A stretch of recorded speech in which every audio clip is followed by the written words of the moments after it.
गज़ल है फ़ातिमा हसन की। सुकून दिल के लिए इश्क तो बहाना था, सुकून दिल के लिए इश्क तो बहाना था, वगरना थक के कहीं तो ठहर ही जाना था। जो इज़्तिराब का मौसम गुजार आई हैं, वो जानते हैं कि वहशत का क्या ज़माना था। वो जिनको शिकवा था औरों से जुल्म सहने का, खुद उनका अपना भी अंदाज जारहाना था।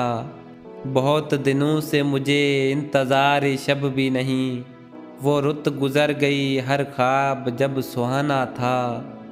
कब उसकी फ़तह की ख्वाहिश को जीत सकती थी, मैं वो फ़रीक हूँ जिसको कि हार जाना था। सुकून दिल के लिए इश्क तो बहाना था, वगरना थक के कहीं तो ठहर ही जाना था।